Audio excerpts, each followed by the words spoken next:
2011 সালের জানুয়ারিতে সীমান্ত পেরোতে গিয়ে বিএসএফের গুলিতে নিহত হয়েছিল বাংলাদেশি কিশোরী হেলানি খাতুন।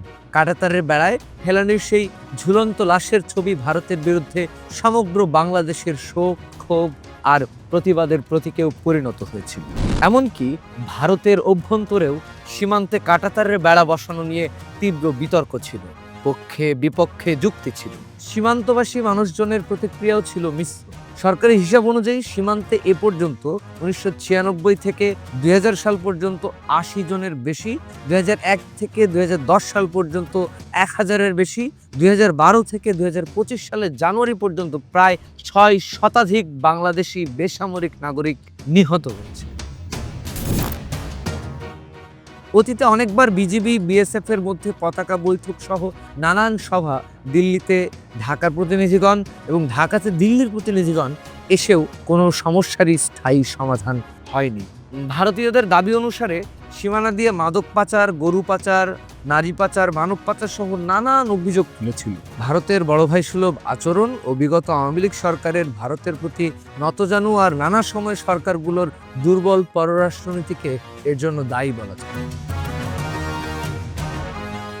2015 সালে 3 বিঘা করিডোরের জন্য বাংলাদেশ জায়গা ছেড়ে দিলেও ভারত অসম চুক্তি করে যে তারা জিরো লাইনের মাঝে কাঁটাতারের বেড়া দেবে এবং বাংলাদেশের ছেড়ে দেওয়া অংশের নাগরিকেরা আজও ভারতের নাগরিকত্ব পাননি। মূল সমস্যা এখন যেটা চলছে সেটা হচ্ছে জিরো লাইনের মাঝে ভারত কাঁটাতারের বেড়া নির্মাণ করছে।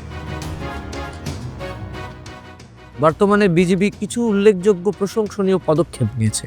বাংলাদেশ সীমান্তেই দখলকৃত জমিগুলো বিজিবি দিয়ে উদ্ধার, বিজিবি কর্তৃক সীমান্তে বাংলাদেশিদের চলাচল করানো হচ্ছে এবং বাংলাদেশিদের সীমানাতে কৃষি কাজ করতে সাহায্য করা হচ্ছে।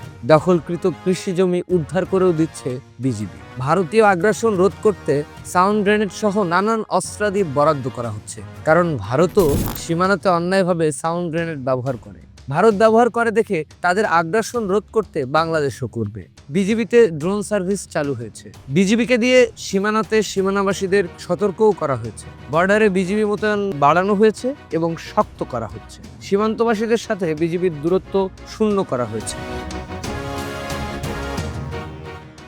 এখনো চোরাচালান, নিষিদ্ধ ড্রাগস চালান, অনুমোদনহীন পণ্য চালান, নারী পাচার, অবৈধ পারাপার, অবৈধ অস্ত্র চালান এবং সন্ত্রাস চলছে, ফলে নিরাপত্তা ঝুঁকিতে রয়েছে।